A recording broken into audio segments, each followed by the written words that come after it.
খবরের শুরুতেই শিরোনাম। যুবশক্তি পোর্টালে আবেদনের দিনক্ষণ ও নিয়ম জেনে নিন এখনই। ককরোচ পার্টির হাতে কি পদ্ম শিবিরের পতন? বিস্ফোরক কল্যাণের দাবিতে শোরগোল রাজনীতিতে। অন্নপূর্ণা ৩,০০০ টাকা, সঙ্গে মহিলাদের ব্যাংকে ঢুকবে এই দুই প্রকল্পের টাকাও। স্বাস্থ্যসাথীর তুলনায় আয়ুষ্মান ভারত ও স্বাস্থ্য বীমার কতটা বেশি সুবিধা, জানালেন শুভেন্দু অধিকারী। রান্নার গ্যাসের যোগান নিশ্চিত করতে বড় পদক্ষেপ কেন্দ্রের, ২৪টি সংস্থাকে বেঁধে দেওয়া হলো উৎপাদনের নতুন সীমা। আসছি বিস্তারিত খবরে। আগের সরকার যুবসাথী প্রকল্পের পরিবর্তন ঘটিয়ে নতুন বিজেপি সরকার নিয়ে এসেছে যুবশক্তি প্রকল্প। এই প্রকল্পের মূল উদ্দেশ্য হলো রাজ্যের কর্মহীন যুবক যুবতীদের প্রতি মাসে আর্থিক সহায়তা প্রদান করা। তবে কবে থেকে অ্যাকাউন্টে টাকা ঢুকবে এবং পোর্টাল খোলা হবে তা নিয়ে তৈরি হয়েছিল তীব্র কৌতূহল। অবশেষে মিলল শুভ সংবাদের ইঙ্গিত। নতুন এই প্রকল্পে ভাতার পরিমাণ প্রায় দ্বিগুণ করা হয়েছে। যুবশক্তি ভরসা কার্ডের আওতায় প্রতি মাসে ৩,০০০ টাকা পাবেন। প্রতি মাসে ২,০০০ টাকা পাবেন মাধ্যমিক পাস এবং স্নাতকরা পাবেন ৩,০০০ টাকা। যুব কল্যাণ মন্ত্রী ইন্দ্রনীল খাঁ জানিয়েছেন, কর্মসংস্থান না হওয়া পর্যন্ত রাজ্য সরকার বেকারদের পাশে থাকবে। আবেদনকারীদের বয়স হতে হবে ২১ থেকে ৪০ বছরের মধ্যে। সরকারি সূত্রে জানা গেছে, সব পরিকল্পনা অনুযায়ী চললে আগামী দুর্গাপুজোর আগেই চালু হতে পারে যুবশক্তি প্রকল্পের অনলাইন পোর্টাল। আবেদন প্রক্রিয়া শুরু হতে এখনো হাতে কয়েক সপ্তাহ সময় রয়েছে। যদিও এখনো চূড়ান্ত নির্দেশিকা আসেনি, তবুও প্রাথমিক তথ্য অনুযায়ী আবেদনের জন্য লাগতে পারে পাসপোর্ট সাইজ ছবি ও বার্থ সার্টিফিকেট, মাধ্যমিকের অ্যাডমিট কার্ড, ভোটার কার্ড ও অন্যান্য পরিচয়পত্র। শিক্ষাগত যোগ্যতার প্রমাণপত্র যেমন অরিজিনাল ও প্রফেশনাল ডিগ্রি সার্টিফিকেট, ব্যাংক অ্যাকাউন্টের বিবরণ। কেবল আবেদন জমা দিলেই সরাসরি ভাতা পাওয়া যাবে না। সরকারি সূত্রে খবর, আবেদনকারীদের প্রকৃত আর্থিক অবস্থা ও কর্মসংস্থানের সত্যতা যাচাই করতে বাড়ি বাড়ি গিয়ে বিশেষ সমীক্ষা চালানো হবে। সেই রিপোর্টের ভিত্তিতেই চূড়ান্ত তালিকা তৈরি করে যাচাই বাছাইয়ের পরই দেওয়া হবে মাসিক ভাতা। রাজনীতিতে এখন শব্দই প্রধান হাতিয়ার, আর সেই হাতিয়ারকে ঢাল করে বিজেপিকে নিশানা করলেন শ্রীরামপুরের তৃণমূল সাংসদ কল্যাণ বন্দ্যোপাধ্যায়।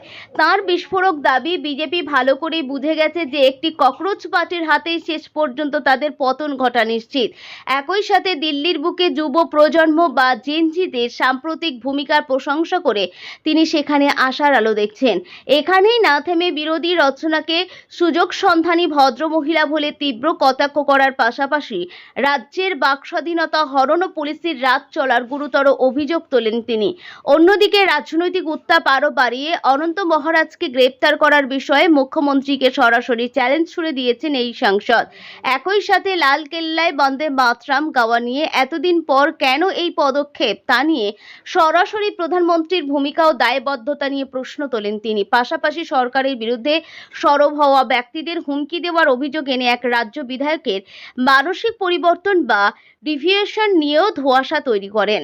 সব মিলিয়ে ককরোচ পার্টির খোঁচা থেকে শুরু করে জাতীয় রাজ্য রাজনীতির একাধিক ইস্যুতে কল্যাণের এই চাঁচাছোলা আক্রমণ এখন রাজ্য রাজনীতিতে নতুন চর্চার কেন্দ্রবিন্দু।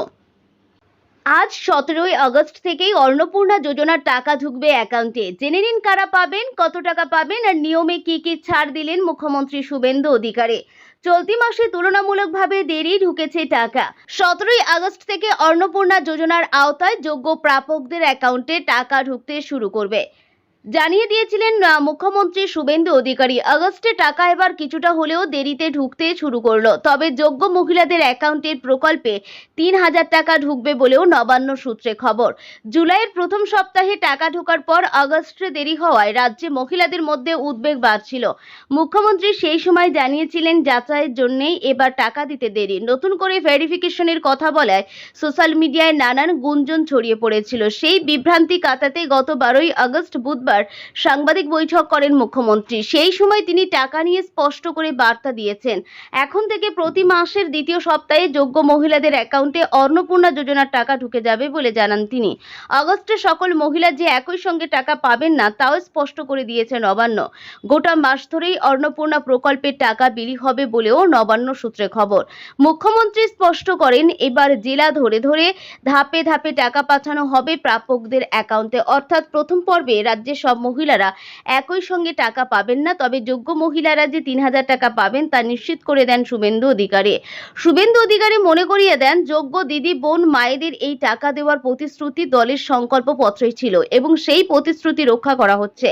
যারা দিব্যাঙ্গ ভাতা পান তারা এবার থেকে একই সঙ্গে দুটি প্রকল্পের টাকা পাবেন। আগস্ট থেকে বেড়ে হওয়া ১৫০০ টাকার ভাতা এবং অন্নপূর্ণা যোজনায় ৩,০০০ টাকা, অর্থাৎ এই দুই প্রকল্পের উপভোক্তা মহিলারা একসঙ্গে ৪,৫০০ টাকা পাবেন। দিব্যাঙ্গ ভাতার মধ্যেই পিএম কিষাণ সম্মান নিধির প্রাপকদের ক্ষেত্রেও একই নিয়ম শিথিল করা হয়েছে বলে জানান মুখ্যমন্ত্রী। এই তালিকায় থাকা মহিলা উপভোক্তারাও একই সঙ্গে দুই প্রকল্পের টাকা পাবেন। যারা আগে ৩,০০০ টাকা কম ভাতা পেতেন, যেমন বিধবা ভাতা যেখানে আগে ১,০০০ টাকা ছিল এখন ১৫০০ টাকা হয়েছে, তাদের অন্নপূর্ণা যোজনায় সরাসরি পুরো ৩,০০০ টাকাই দেওয়া হবে। নিয়ম শিথিলের পেছনে সরকারের লক্ষ্য যাতে বেশি সংখ্যক মহিলা এই আর্থিক প্রকল্পের সুবিধা নিতে পারেন তা স্পষ্ট করেন মুখ্যমন্ত্রী। টাকা কবে ঢুকবে, কারা পাবেন না, অভিযোগ জানালেন পোর্টাল। অন্নপূর্ণা যোজনা সংক্রান্ত মানুষের মনে জমে থাকা প্রায় সব প্রশ্নের উত্তর এদিন এক বৈঠকে দিয়ে দেন মুখ্যমন্ত্রী শুভেন্দু অধিকারী। নবান্নের পক্ষ থেকে জানানো হয়েছে, এবার থেকে মহিলাদের নির্ধারিত সময়ে অন্নপূর্ণা ভান্ডারের টাকা দেওয়া হবে। নির্ধারিত সময় অর্থাৎ মাসের দ্বিতীয় সপ্তাহের মধ্যেই টাকা পাবেন, কিন্তু যোগ্য মহিলারাই টাকা পাবেন। একাধিকবার এমনটাই জানিয়েছেন শুভেন্দু অধিকারী। রাজ্যে চালু আয়ুষ্মান ভারত ও মুখ্যমন্ত্রী স্বাস্থ্য বীমা যোজনা। স্বাস্থ্যসাথীর তুলনায় কত বেশি রোগের চিকিৎসা, কতগুলি হাসপাতাল সুবিধা মিলবে জেনে নিন বিস্তারিত। নেতাজি ইন্ডোরের এক অনুষ্ঠানের মধ্যে দিয়ে পশ্চিমবঙ্গ আয়ুষ্মান ভারত এবং মুখ্যমন্ত্রী স্বাস্থ্য বীমা যোজনার আনুষ্ঠানিক উদ্বোধন করলেন মুখ্যমন্ত্রী শুভেন্দু অধিকারী। সেখানেই তিনি এই দুই প্রকল্পের উপকারিতা ও সুবিধার কথা তুলে ধরেন। মুখ্যমন্ত্রী জানান, আগে স্বাস্থ্যসাথীতে যেসব রোগের চিকিৎসা মিলত না, এবার আয়ুষ্মান ভারত ও মুখ্যমন্ত্রী স্বাস্থ্য বীমার আওতায় হাঁটু ও হিপ প্রতিস্থাপনের মতো ব্যয়বহুল অস্ত্রোপচার করা যাবে সম্পূর্ণ বিনামূল্যে। রাজ্যের মোট ১,৪৩,০০,০০০ পরিবার আয়ুষ্মান ভারতের সুবিধা পাবেন। বাকি ৮০ লক্ষ পরিবার যারা এই প্রকল্পের আওতায় পড়বেন না, তারা মুখ্যমন্ত্রীর স্বাস্থ্য বীমা যোজনার সুবিধা পাবেন। সব মিলিয়ে রাজ্যে প্রায় ২.২ কোটি পরিবার উপকৃত হবে।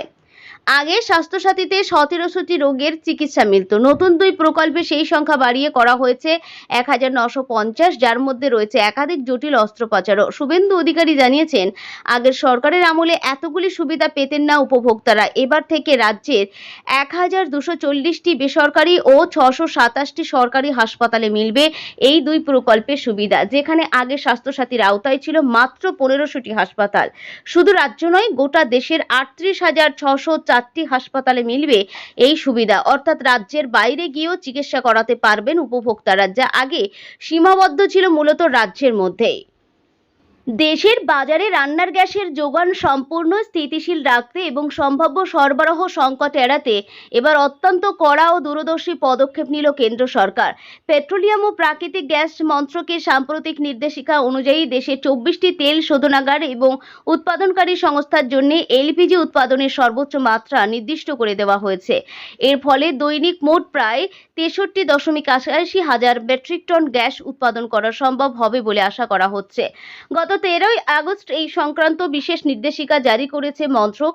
ওই নির্দেশ অনুযায়ী দেশের ১৮টি রাষ্ট্রায়ত্ত শোধনাগার, ৩টি বেসরকারি সংস্থা এবং ৩টি আপস্ট্রিম কোম্পানির জন্য পৃথকভাবে উৎপাদনের মাত্রা বেঁধে দেওয়া হয়েছে।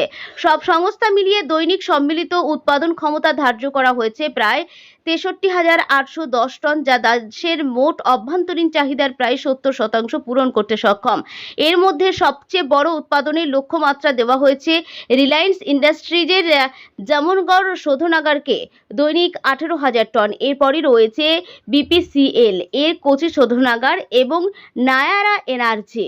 সাম্প্রতিক অতীতে ইরান যুদ্ধের জেরে হরমুজ প্রণালী কার্যত বন্ধ হয়ে যাওয়ায় আমদানি নির্ভর করতেন এলপিজি সরবরাহে বড় ধরনের ধাক্কা লেগেছিল। সেই মর্মান্তিক অভিজ্ঞতা থেকে শিক্ষা নিয়ে এবার দেশীয় উৎপাদনের একটি স্থায়ী ও মজবুত সুরক্ষা কাঠামো তৈরি করতে চাইছে কেন্দ্র।